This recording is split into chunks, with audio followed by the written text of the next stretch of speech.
Okay, so first things first, welcome. Thank you for being here. Appreciate you all coming. Let's go through this. Couple things I want to do today, and then, of course, take any of your questions you might have. In fact, the chat box is a great place to do that, and Sam will monitor that for me, just in case you have forgotten. Sam, who's on the call with us, is part of the team here. And can help. So if you need me or Sam, you got double the power to get a question answered.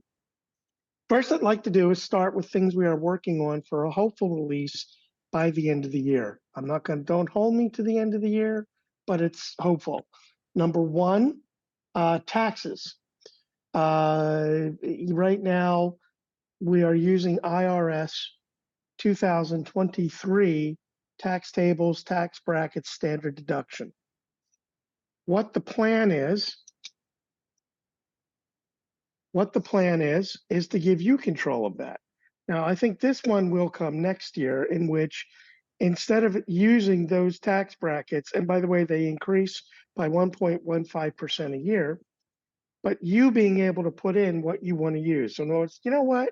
Use 2023 through 2025, but in 2026, revert back to 2017.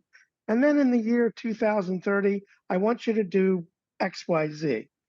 In other words, a lot more control to all of you. That is coming. That won't be till next year, actually, but it is coming. Of course, I want to remind everybody of a couple things. Very, very important. On filing status, you want to make sure you choose the correct single or married, because that's what's going to determine the standard deduction used.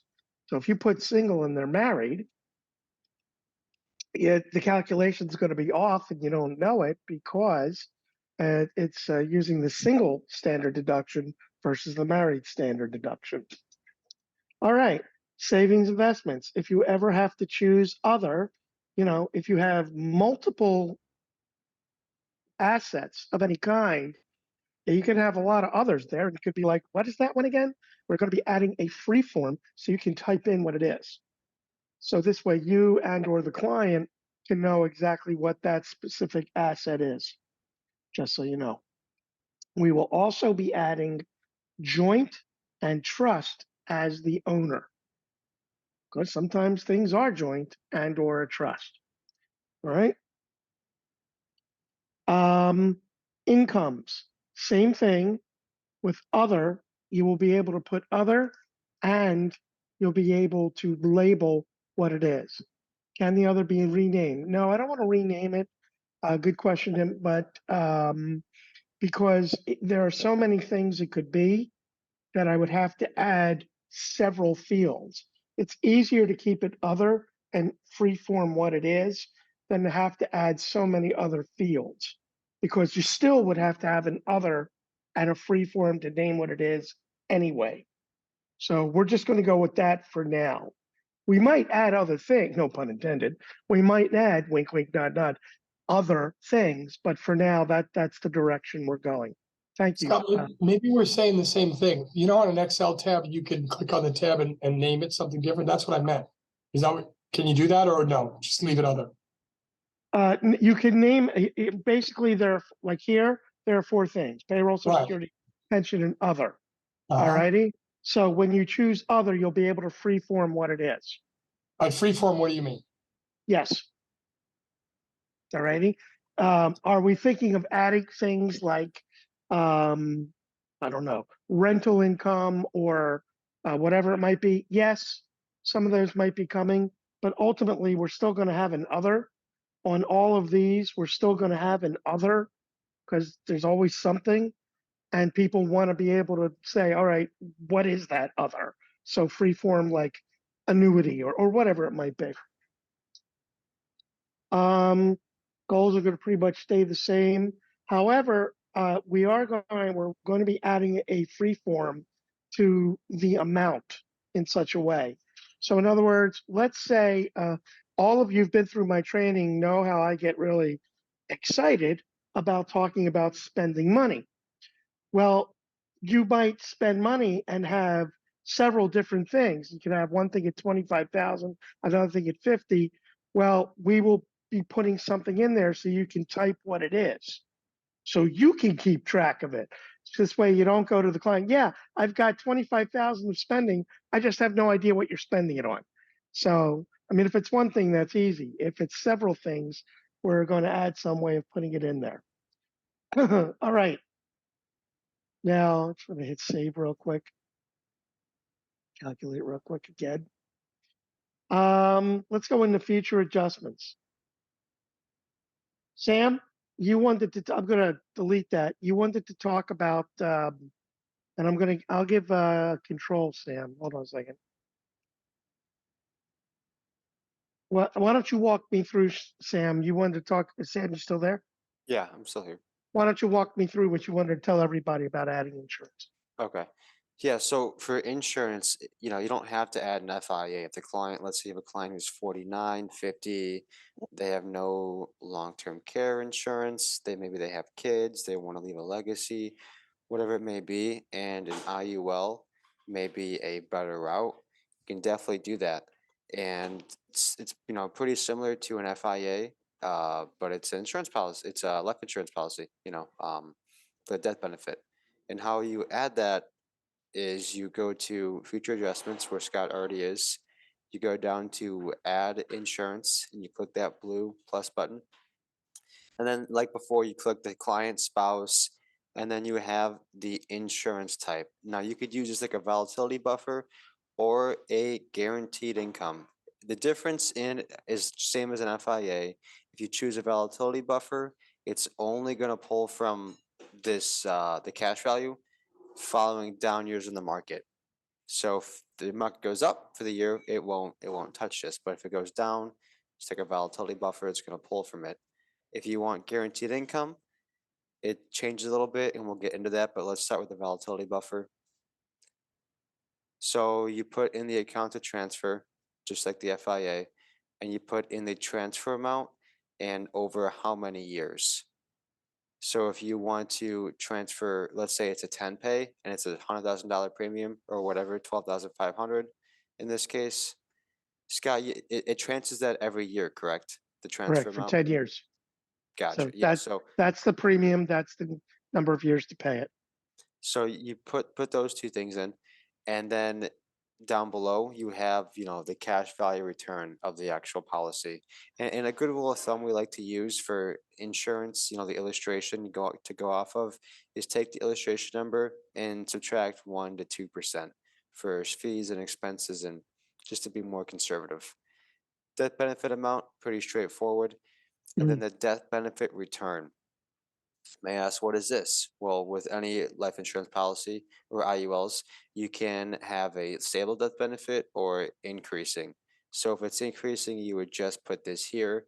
Typically, they're stable, especially if you're doing a max accumulation policy. So you keep it 0. But maybe it's increasing, you want to put 1%. It won't really affect the plan, but you can put it. So that's for the volatility buffer, pretty straightforward. If you want to add a guaranteed income insurance policy, we're not going to go through the entire thing because we need an illustration to go through it. But what you do is you choose the same process, choose your client spouse, guaranteed income this time, choose the account, and you notice the transfer amount and the end year, there's no option there. And the reason why is because there's this download template that you hit, and it's going to download an Excel file. And you're essentially going to make this file match your illustration. It's pretty straightforward. Every column, you know, you have the distribution column and a net cash value column, the return column, and then the premium column. Distribution is going to be what the policy pays out. Again, you can match the illustration. The cash value is the cash value, match the illustration. The death benefit is just whatever the death benefit is, and the premium outlay is whatever they're putting into the account, into the IUL. And each row here, so you see row 2, row 3, row 4, that's going to constitute 1 year across the entire Excel sheet. So let's say they're putting in 5K a year for 5 years. You would simply put $5,000 in column D in the premium outlay, and you would do that till row 6. and just so on and so forth. And the distribution would be 0. And then let's say they pulled out on year 7, you'd put 0 from year 0 to 6, and then year 7 you put $100 a year, whatever it is, $1,000, whatever, and just make that go down to whatever age you're running the illustration to. So if you're running it to age 100, it's basically going to be how many rows till they reach age 100, if that makes sense. Death benefit usually is going to be the same. It's not going to change, but if it does increase, again, match the illustration. And the cash value, match the illustration. One recommendation to make it easier is if you have an illustration, usually they're PDFs, and you can't, I'm sure you all know, you can't copy and paste a PDF by the column to put it into Excel. So you can copy and paste the illustration and put it in a Word document, and then you can play around with it. It's a little easier to play with in a Word versus a PDF file. But that's the gist of it. Then you want to save it. Important note here is make sure you save it as a CSV file. And once you save it, remember where you save it, and you just hit choose file, and you select the file. And the software will read it, and it will input it in the plan. And you can actually see it as well in the future results. Does that make sense, guys? I wouldn't call that easy peasy lemon squeezy, but Yeah. Well, Well, it takes some process. Well, you know what, Tim? Last time I checked, me and Sam are here to help you do it. Mhm. So when you have a situation like that, don't go, what the heck do I do? Call Ghostbusters, and we'll be happy to help you. Yeah. I usually Google to try to find out my answers, but yeah, I'll use you. And the biggest reason why is because with insurance policies, they're all different. There's not really, and they're very client based. So every illustrations looks wildly different. And that's kind of why there's really no easy way to make it like with the FIA, if that makes sense. That's the biggest thing. Because you could have a client, there's just there's too many factors to model for to make it accurate. All right. Excellent. Thank you, Sam. Yeah. Now, one other thing Sam and I have noticed is very, very important. It still happens. Fortunately, it's only, say, once a week. But either Sam or I will get an email, a phone call, or a text from somebody who says, I can't save it. It won't save. You remember the training? That's the first thing we'll go over, and that's this. Every couple of minutes, if it needs to be saved, click that save button if you've made any changes. Because if you go too long, the software will time out. And then you'll just be clicking and clicking and clicking and clicking. Believe I'm clicking right now, and nothing's happening. You'll drive yourself crazy. You call us, and then we'll tell you have to re-input all the data. Now, if you've already input this data, you don't have to input it. It's already saved.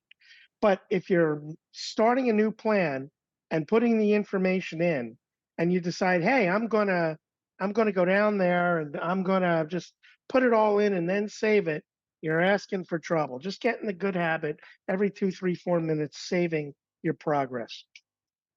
All right. Now, no one's asked any. By the way, if you want in the chat box, ask some questions if you want. Go ahead. Somebody's got a question?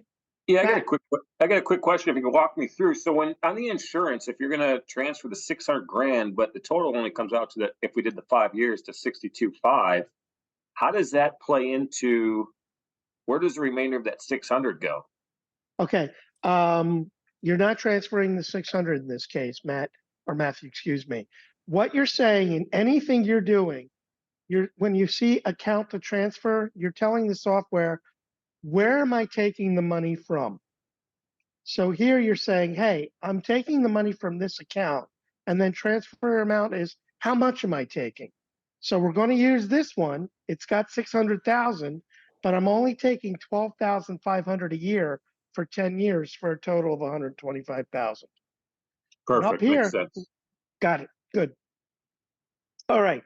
One thing that I've never discussed in training, in fact, if anything, what I've done is I've said, you're not going to use it much and blah, blah, blah. Well, first of all, let's take a look at this.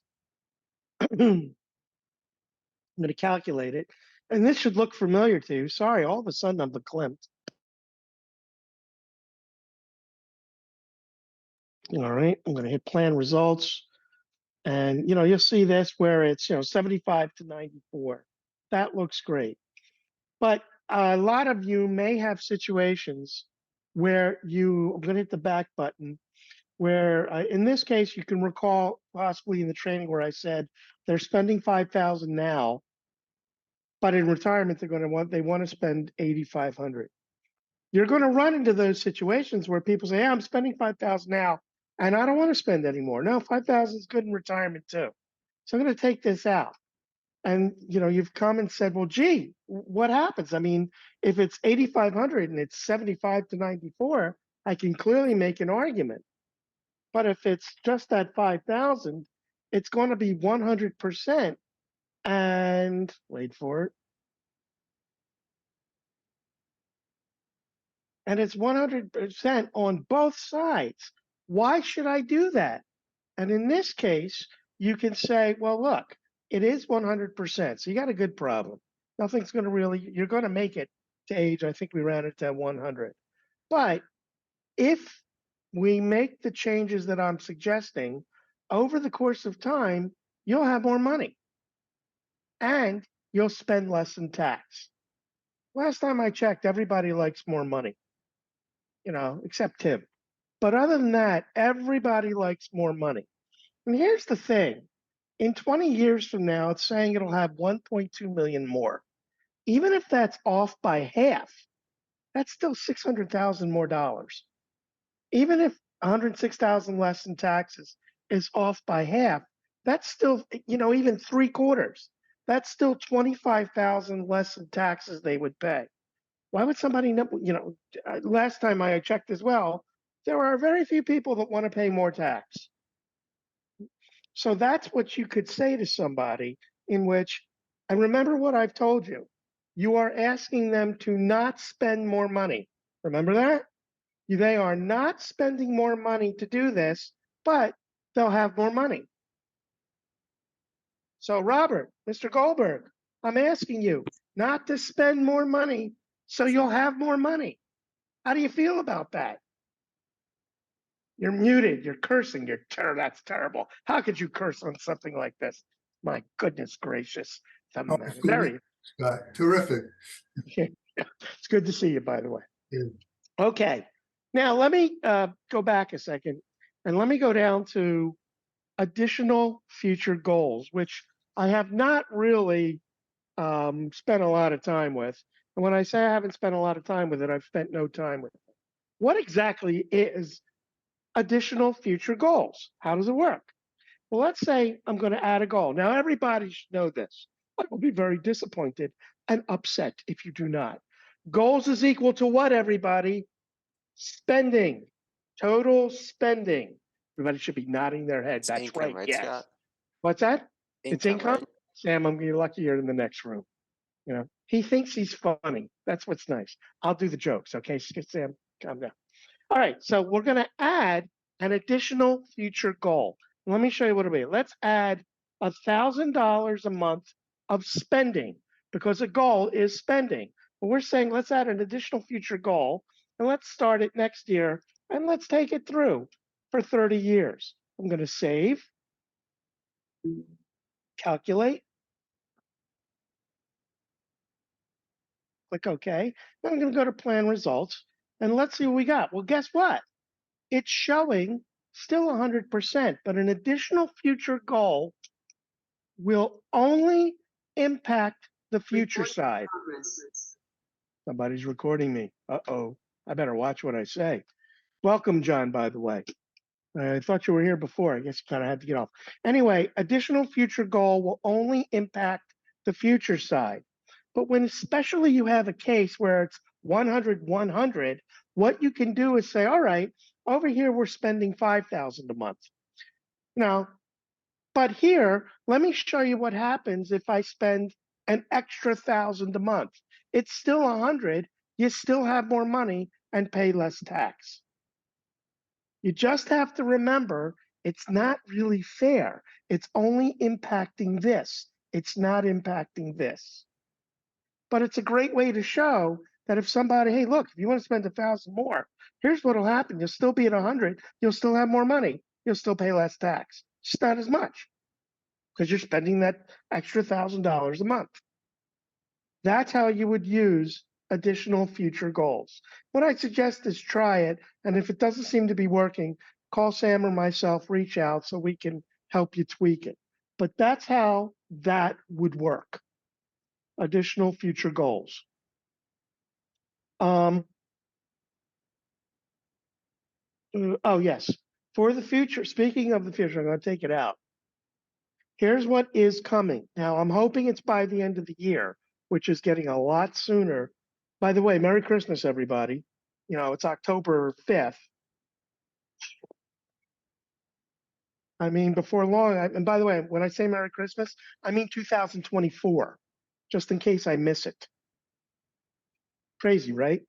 All right, so here's what is coming. We're hoping by the end of the year, but it's definitely very high on the list. Couple things. Number one, you have a 401k. You want to do a Roth conversion with a you can only show a volatility buffer or a Roth conversion. You can't really show both.